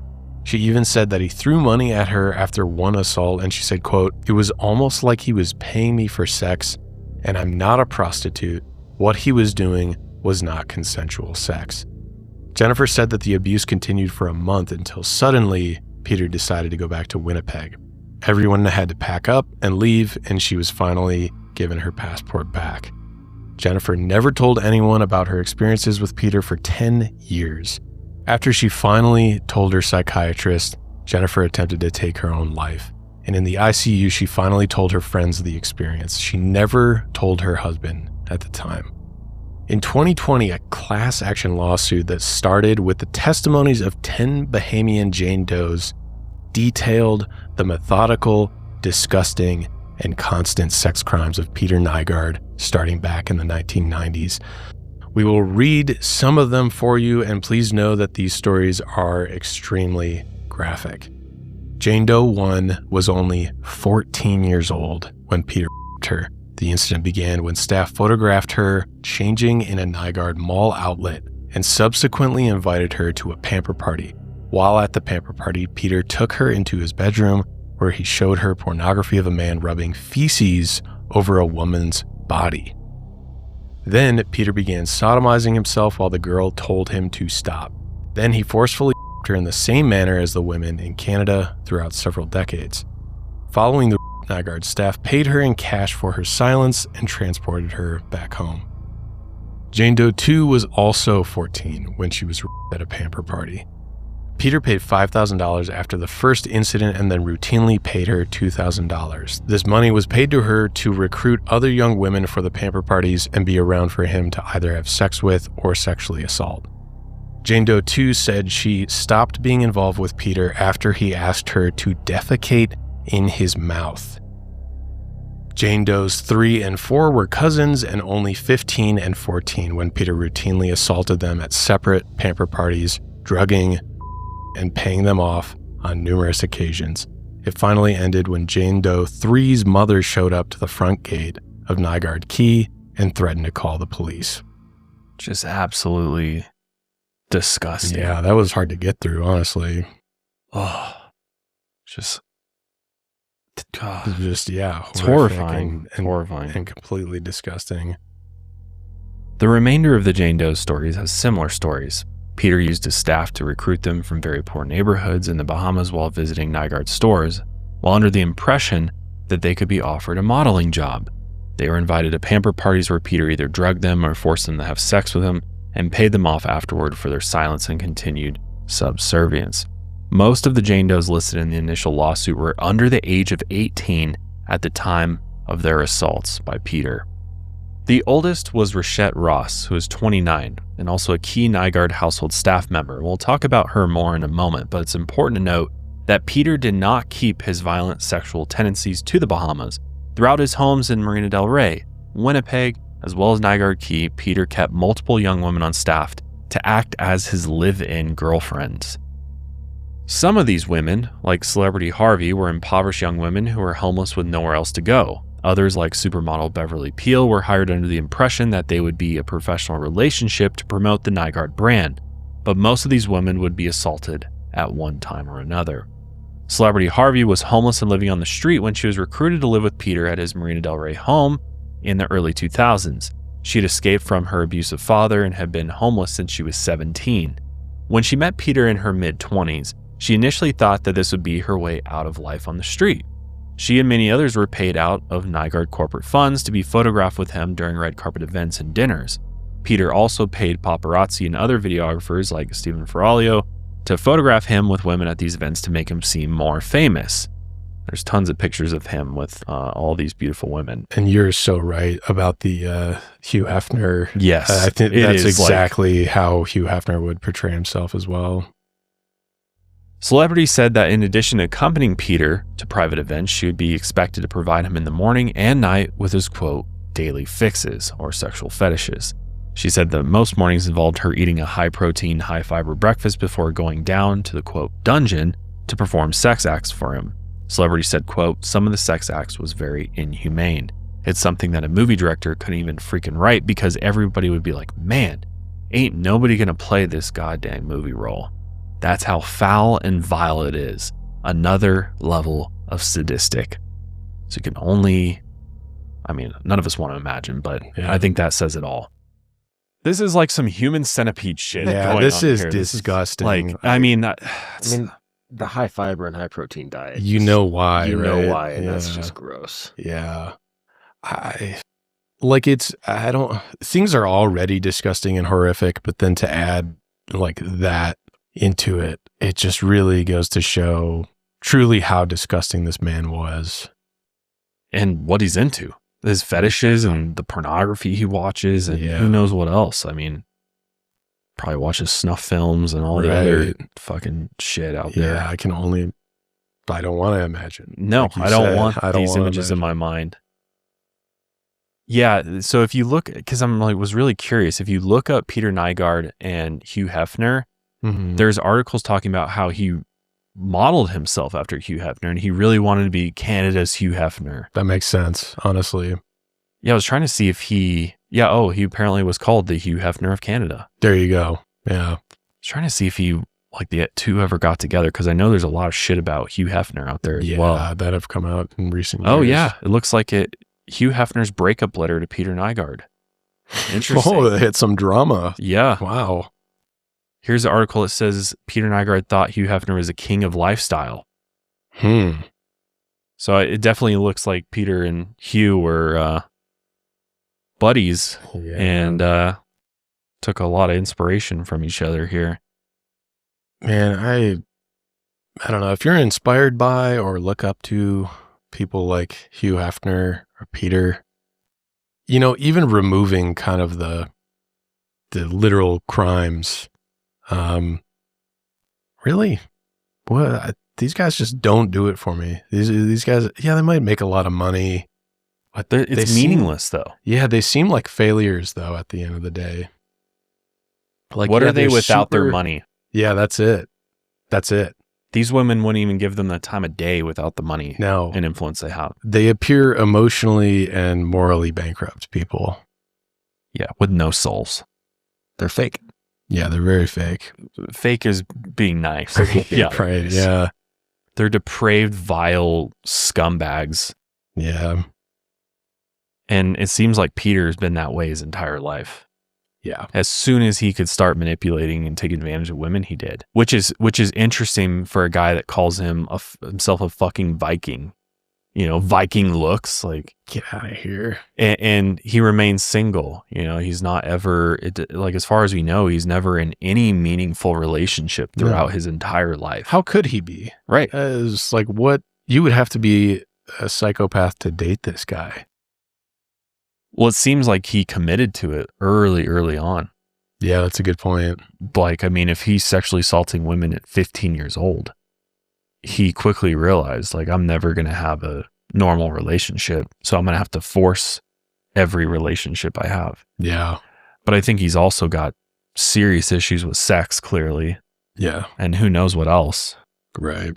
Other than the fact he's just a fucking psychopath. But Celebrity also said that for her and the other girlfriends, the pamper parties in Marina Del Rey and Nygard Cay were basically, quote, an auction for Peter's friends. Because that's the thing, is he invited, you know, Jeffrey Epstein type shit, you know, inviting other rich people and other people he surrounds himself with to Nygard Cay to participate in these pamper parties they had. And ultimately they could buy women for sex without their knowledge. Yeah. So on top of that, he's bringing people in to auction off these women from the poor neighborhoods of Bahamas who have no idea. They're being lured in there because who wouldn't want to go to one of these parties when you're here? You can eat all the food you want. He's bringing in the best chefs and you can get pedicures, manicures, tennis lessons, go to the spa, he has this beautiful pool. It's fucking paradise. Right. Until you get there and he closes the gate. And then you realize you're in hell. Yeah. And then there's all these other fucking freaky men there who are buying you from him. Yeah. And they're also like, some of them are like weird hype men for him, which I found really odd. They seem pretty close to him, working with him, but if you watch the HBO doc, this guy, you're going to love Peter. He's the greatest guy ever. He's got like little hype men that surround him. But let's not lose sight of the fact that most of these women that are being auctioned off are underage. An anonymous Canadian model who was Peter's quote-unquote girlfriend during the 1990s said that on her first trip to Nygard Cay, where she met Peter, her previous boss had quote-unquote sold her to Peter. So this is where obviously sex trafficking. Right. This is clearly a sex trafficking operation going on here. The woman said, quote, I opened the door to the grotto and there was like a full-blown orgy going on, everybody having sex with everybody. My boss came out and he had a towel wrapped around and I was like, what's going on? And he was like, oh, you know, I traded you to Peter for 3 girls. Gross. These women were then used not only for Peter's sexual gratification, but to continue to recruit other extremely young, impressionable women and girls. And it's this whole thing and the way this plays out that I can't help but wonder if Peter started a women's clothing line with this full plan in the back of his mind. Yeah. Like, oh, wouldn't it be great if, what's an easy way for me to get women around me? Well, if I create women's clothing, they're going to naturally want to work for me. They're going to want to be a part of this because the product is for women. Yeah. Because I wonder if it was any other business, Peter Nygard, the chocolatier, or, or he may, the Radio Shack guy or something. Right. Yeah. It's not as approachable for women. Right. Yeah. Mm-hmm. He's going to have a harder time. Or if it just sort of evolved in the way that it did, and it was sort of this natural progression, and he realized, because that's the thing, the clothing line is for middle-aged women, and he's clearly wants to have sex with young, women in their prime that he deems attractive. And so it's, I don't know. It's just, I can't help but wonder if this was all part of the plan. Yeah. These women were then not only used for Peter's sexual gratification, but to continue to recruit extremely young, impressionable women and girls. Shannon Maroney, who was a professional therapist and worked with more than 36 women and family members involved in Peter's case, said that oftentimes they would recruit other women to lessen their burden. Shannon said, quote, "I had one woman say to me, if some other girl came in or was brought in, at least that night, it wouldn't be me." And this, in fact, is one of the saddest elements of these trafficking rings, is that women are pitted against one another. That's so incredibly sad. Celebrity said that on her first night at the Marina Del Rey house, she was recruited by other girls and Peter offered her a modeling job. Immediately afterward, he her and told her she could live at the Marina Del Rey house if she could satisfy his fetishes. And what were those fetishes? Celebrity said, quote, "He was basically getting my diet together so he could ask me to, defecate on him. He wanted me to have a clean bowel movement." Celebrity said that after she first learned about this fetish, she left the house. However, she returned during a financial crisis and lived with Peter for 2 years. Celebrity said that she only left once a woman visited the Marina Del Rey house, saw her situation, and offered her a new place to stay. Celebrity said, quote, "Even though I was moving out, I still wanted to trash the place. I was going to spray paint the outside. Peter, eat shit. Peter, eat shit. I was going to get a goddamn microphone and scream it out loud all over the goddamn neighborhood. Peter, eat shit all up and down y'all street." And let's be clear, it wasn't just this unnamed woman who was witnessing Peter's actions and thought something was wrong. Jessica Alba, love Jessica Alba. Yeah. Visited Nygard Cay while filming the movie Into the Blue and told a newspaper that the party was, quote, "disgusting," and that she witnessed a 14-year-old get naked while in a jacuzzi. Peter sued the newspaper that reported on Jessica Alba's statements, and they eventually had to pull the article. Whether it was political power in the Bahamas or Canada, Peter always found a way to escape his crimes. Yeah. But you know what? It wasn't just impoverished women and girls that Peter preyed on. Beverly Peel was a world-class supermodel who had covered Vogue, Elle, and Mademoiselle. She walked the runway for top designers when she signed a 3-year exclusive contract with Nygard in 2003. While she initially thought that this would be a purely professional relationship, Peter made it clear that he expected her to be his girlfriend and wanted her to satisfy his fetishes. Beverly rejected every single advance because, like all of her previous modeling jobs, she wanted this to be a purely professional relationship. She was also married at the time. However, Peter her and Beverly got pregnant, but she assumed the baby was her husband's until her son, Trey, was born. Beverly said that when she realized Peter was the father, she didn't hold her baby for 3 months. She then divorced her husband and had nightmares every night for 3 years straight. She never told anyone about because her contract was her only source of income and she didn't want her son to know. Trey called Peter, quote, Mr. Nygard until he was 5. That's his own father he's calling Mr. Nygard. When one of Beverly's friends took him to Peter's Marina Del Rey estate without her knowledge. And while there, this is where Trey learned the truth. Trey remained cordial with Peter for most of his life and enjoyed getting together with his other 9 siblings on various occasions in the Bahamas. Kai Zenbickel, one of Peter's older sons, has become outspoken about his father in recent years, and he said that his father would often make speeches at family gatherings, warning his children not to follow in his footsteps and that the world would be a, quote, better place if it were run by women. When asked by the CBC why Kai has been so outspoken against Peter, he asked his father about the allegations. Quote, what is going on? And he says, you know, I've heard about these Me Too movements, and you got nothing to worry about, Kai. I don't have a skeleton in my closet. They've never been able to get me because I'm like a choir boy.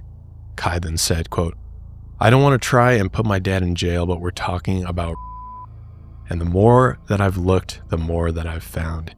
And he's right. It wasn't a skeleton in his closet. It's a graveyard. Beverly said she finally told her son, Trey, the truth about his father when he was 11. Trey continued to see Peter until he visited Nygard Cay once in his teenage years. He said something happened between him and Peter, but he didn't want to discuss it.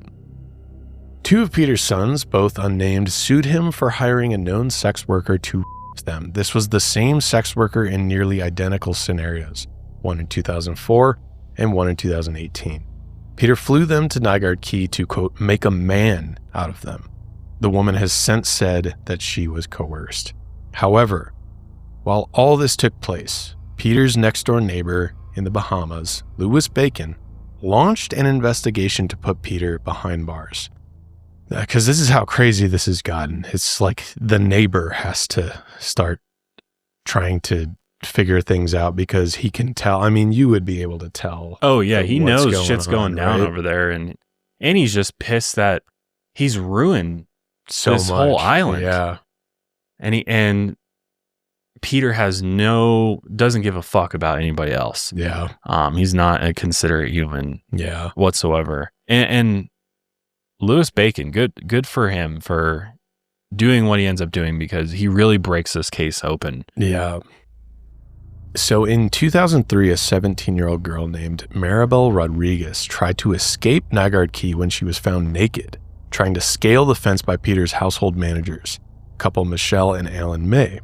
Maribel would later stay on staff as a girlfriend, quote unquote, and anytime she was asked about the abuse, even until the 2020s, Nygard employees would pay her off to say there was no abuse. However, Michelle and Allan would join the many former Nygard employees and victims and whistle blow to Louis Bacon, who had also had a young girl escape to his property. Luckily, Louis Bacon was the only person richer than Peter to feud with him publicly. He's also the polar opposite, where Peter was focused on building a Disneyland for adults. Louis built his estate to match the ecology of Lyford Cay and donated millions of dollars to preserve the coral reef off of the coast. So he actually gives a shit about the environment and preserving it. He even won a medal from the Audubon Society for his conservation efforts. So he's like, here's this asshole coming in, dredging up the ocean, building this fucking heinous resort-style property. Yeah.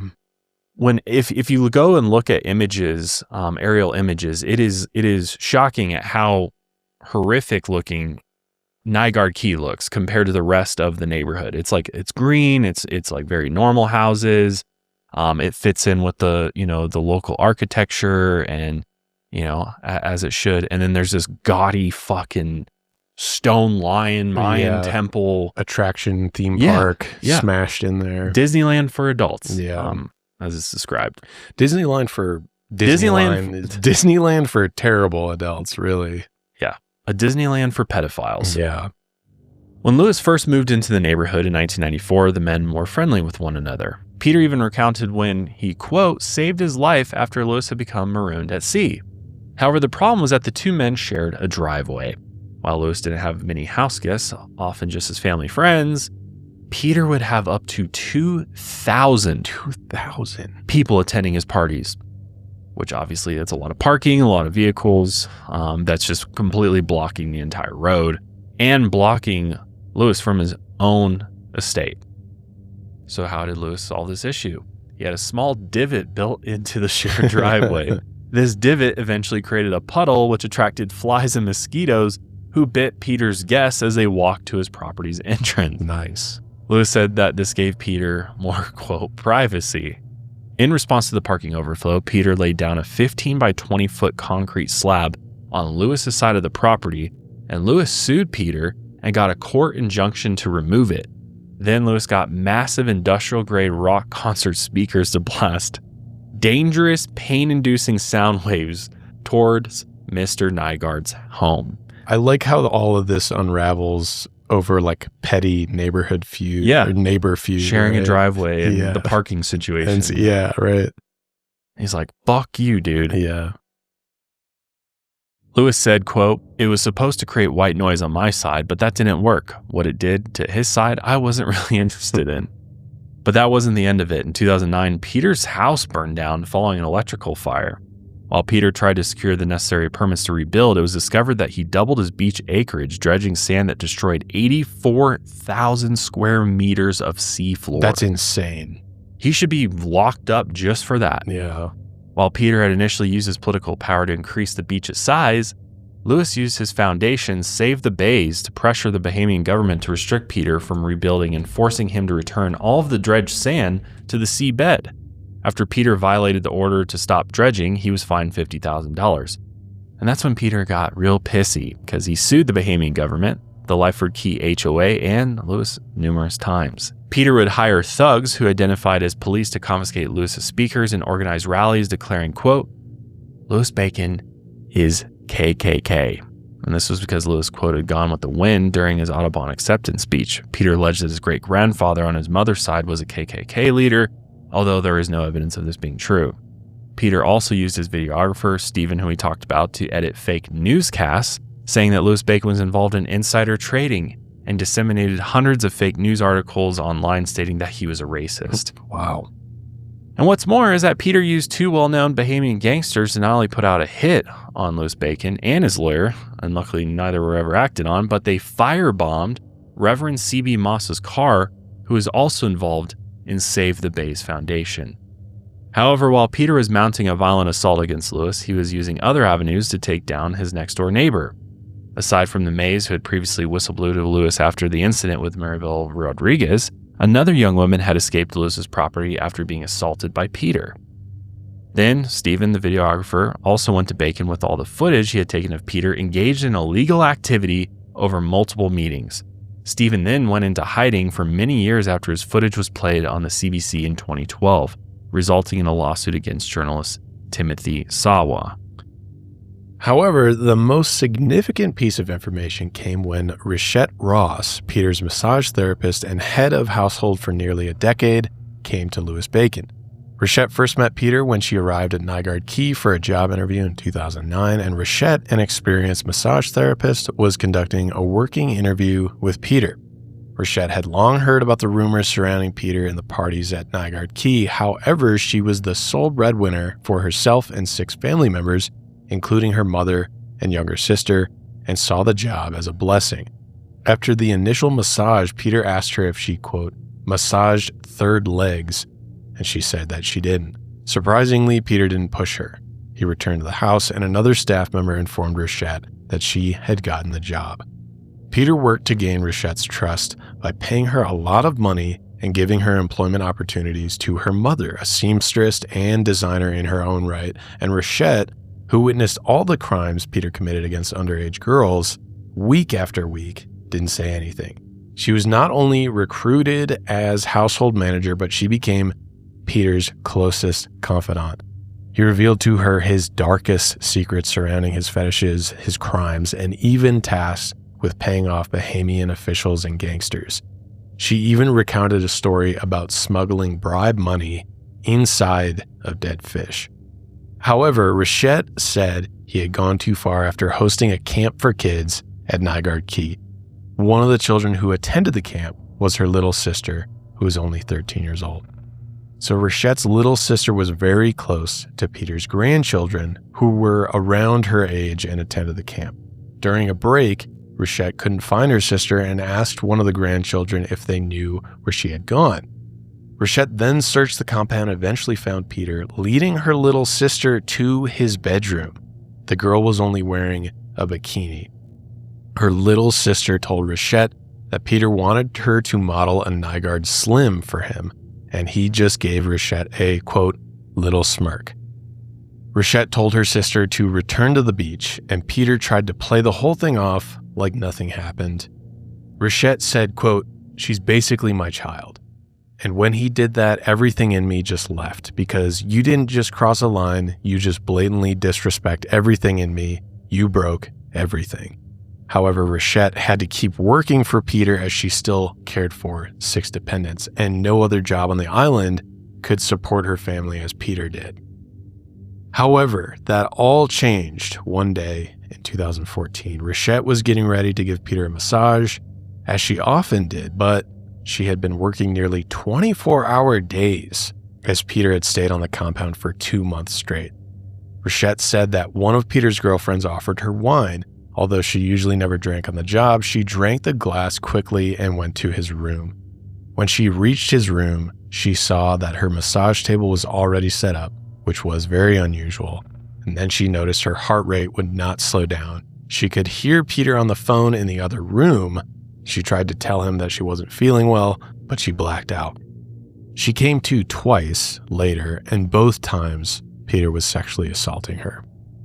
After Peter gave her several $100s in cash, and Rachette returned to work because, again, she had no other options. A few days after the assault, Peter found Rachette and told her, quote, I don't want you to take personal what happened the other day. These things happen. And then he told her that he wanted her to do sexual favors for him on the regular. When Rachette refused, she was taken off of the schedule. Rachette eventually went to Fred Smith, Louis Bacon's attorney, to join the growing list of whistleblowers involved in Peter's illegal activity. Using Stephen's footage, the testimony of the Mays, and Rachette's firsthand experience, Fred Smith and Louis launched an investigation into Peter. However, Peter attempted to play it up to the media.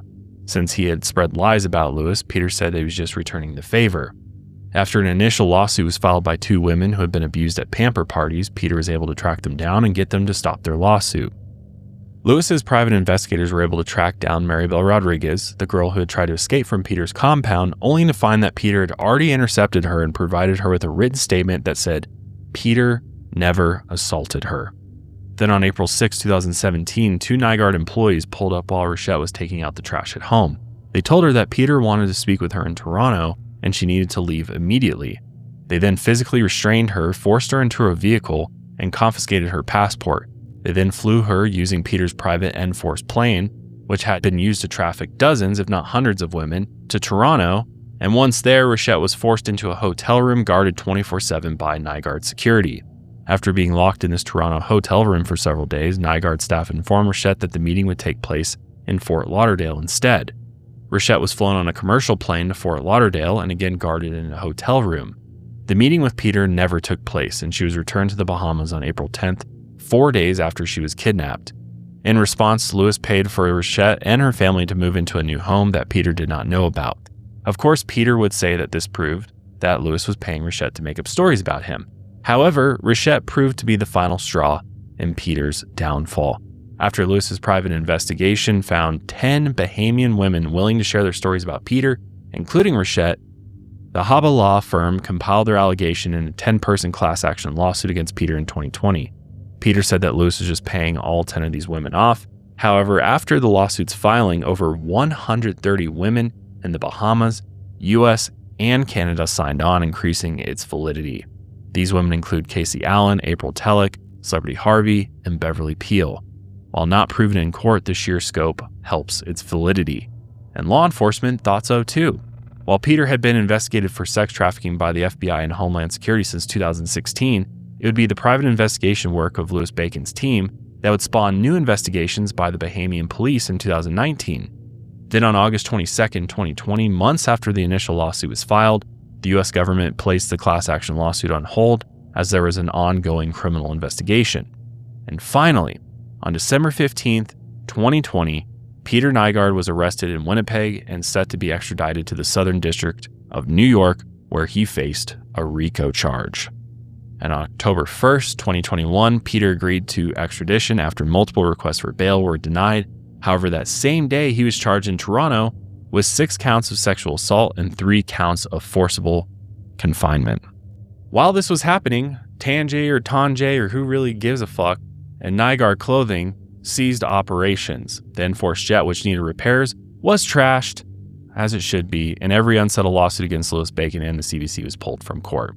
In November 2023, Peter Nygard was found guilty following a 6-week trial in Toronto, and in September 2024, he was sentenced to only 11 years in prison plus time served, so a total of 7 years, which is fucking insane. Yeah. That's what? not right. The good news is that Peter's old as fuck and decaying. He looks decrepit and very close to the end. Yeah. He looks horrific. Yes, he is a small, shriveled little piece of shit. You are what you eat. Yes, exactly. Hey. Yes. Nice. He looks exactly like what he's been fucking eating.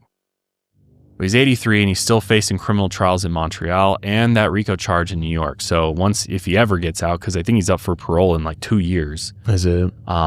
If he does get out on parole, then I would assume he'd be extradited to the U.S. or Montreal to stand trial for the other charges. Good. And I hope he gets to New York, and I hope he gets to spend a fucking day in a prison here in the United States. Because apparently he has it real good up there in Canada. Does he? They got him hooked up with a phone. He has a phone in his cell, a TV. He has email access to his assistant. Yeah. See, when the rich go to prison, it's just... Yeah, it's not so bad for him. Yeah. I want him in General Pop in a prison in New York. Yeah, screw this guy. However, a 10-month investigation concluded that he would not be charged despite Peter being well known for his crimes across Winnipeg in the 70s, 80s, 90s, and 2000s. Nadine Moustus, who Peter assaulted in the 90s, said it felt like a, quote, slap in the face, which, saying it lightly. Mm-hmm. This shows that Winnipeg is still trying to protect Peter, as Manitoba reviewed its investigation and decided to charge him with 1 count of sexual assault. While the victim is unnamed, her story sounds extremely familiar to April Telek. However, there have still been no charges against higher-ups at Tanjay, or Nygard, which clearly there's other people in the higher circles of those companies that fucking knew what was going on. Absolutely. And even helped facilitate it. No charges against Angela Dyborn, if you remember. She's the one who allegedly dropped off April at the Winnipeg warehouse, knowing that she'd be by Nygard, and no charges against any of the other girlfriends who were essential in recruiting new girls for Peter to violate. However, my guess is that Peter will likely die in prison. And without his constant stem cell therapy and testosterone shots, he looks like a very different man than he once did in those photo shoots, although he looks very fake in those as well. Yeah. He looks almost like a skeleton at this point. Yeah. He's very close to that. There's really not that many photos of him in his, I mean, it was 2020, so pandemic was going on. So he was covered in a mask and he was always like hooded up whenever he'd be transported from prison to court. So there's not like a lot of photos of him, but there's one that is very creepy and very, I mean, he looks very rough. Yeah. And it sucks because it's, again, like a Jimmy Savile situation. All, not truly held responsible for all of his crimes over nearly 50 years. Yeah. And yeah, Jimmy Savile didn't even serve a day. Yeah, which is crazy. Which, I mean, if Peter had, passed away a few years back, he wouldn't have either. This had gone on for decades. They luckily got to him before he croaked. Yeah.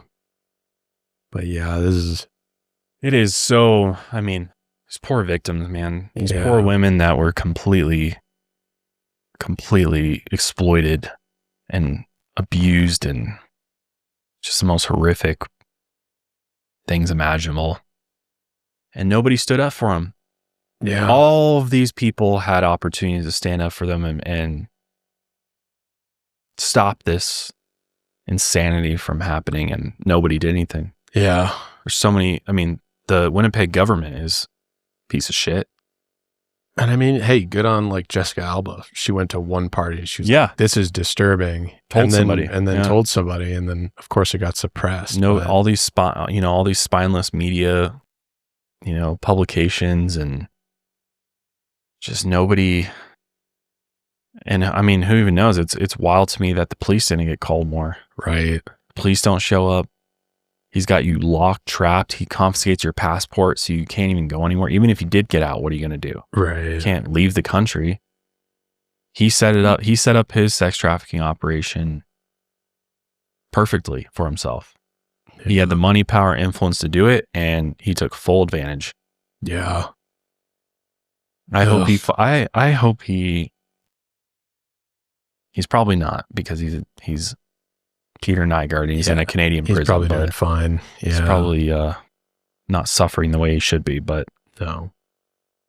Well, I believe in karma, so I think I hope there's whatever's next for him is not great. I think he's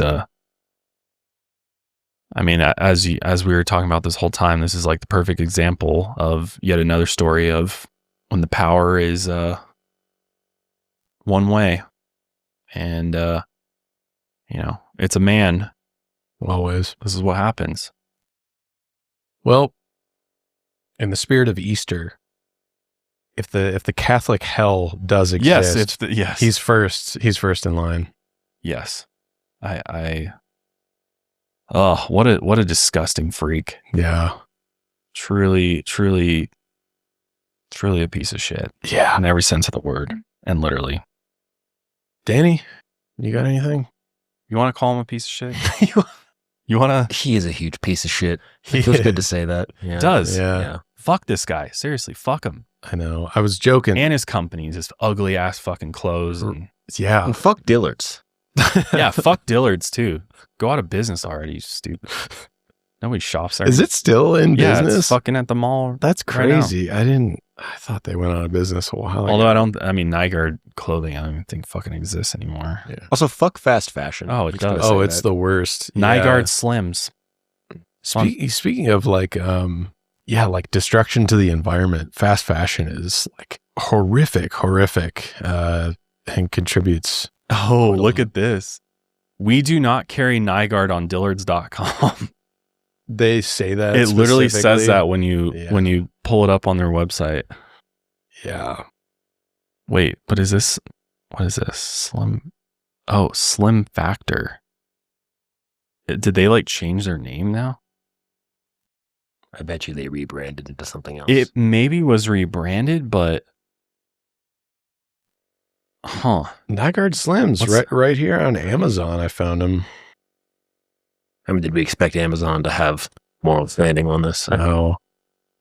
So speaking of Dillard's, here's an article from 2020, and Dillard's reached a settlement with companies owned by Peter Nygard. It includes buying inventory to sell in its chain of luxury department stores. Luxury department store. Come on, Dillard's. Yeah, right. But it says that Dillard's, which has nearly 300 stores in the U.S., dumped Nygard in February after FBI raided his New York headquarters and California home as part of a sexual assault investigation. It also refused deliveries, canceled all existing orders, and suspended future purchases from the company. At the time, a Dillard spokesperson said the serious allegations concerning Nygard were in direct opposition to the company's core values, blah, blah, blah, blah. But yeah, I mean, Dillard's was like their 67% of the Nygard Group's total third-party wholesale sales was Dillard's. Wow. So Dillard's effectively killed, Nygard as it once was after they dropped them. Yeah, it does look, it does look like Nygard International is no longer I don't think the company exists in the way. I mean, they would have to rebrand. Yeah. It filed bankruptcy after 2020, and then a Canadian judge approved the liquidation of the company. So yeah, it's been defunct since. Yeah, I don't even know what some of the stuff that's out there for sale is Nygard Slims, because it looks like a lot of it's through Poshmark and places like that are reselling like used items and things like that. It's what it probably is just overflow inventory that still exists out there and is being sold, because there's no website or anything for Nygard from what I can find here. Yeah, it looks like it's pretty much gone. Yeah. I know they destroyed his shit in Winnipeg, though. They like brought his headquarters down. They destroyed his plane too. So his whole legacy is completely gone. His company's gone, as it should be. That's how it should happen when these guys go down. Oh yeah, should all be erased, because that's what they care about the most was their legacy and their brand outliving them, and to just completely erase them from the face of the earth. At least what they did, never forget what the crimes he did and the impact that it had on all these victims. But at That's least all they should be remembered for. Yeah. Since their crimes. At least his money should all be donated. His entire estate should be donated to his victims. And I mean, there's so many of them that are having to live, that their lives are completely seriously impacted by the trauma caused by this monster. And there's no real path to justice. Yeah. I mean, this is one of those people that I feel like deserves the death penalty. I think this is I think this warrants that. But again, is it like, I mean, that's where I'm like, punishment wise, make the guy fucking have a rough end in prison. Don't let him fucking have a TV and have like a little apartment set up in prison. Yeah. That's not really a punishment that much at that age. When you're 83 years old, you usually just sit in a room all day anyway. Yeah. So it's just like, yeah, that's like a glorified retirement home. Yeah, exactly. And, also with the elderly, they tend to treat them better. Well, he was trying to get out because he's like, I'm old, I'm sick. They always do. The same, Weinstein did that. Oh, my heart, Yeah, I'm going to die anyway. What's the point of having me in here? Yeah. Fuck you, dude.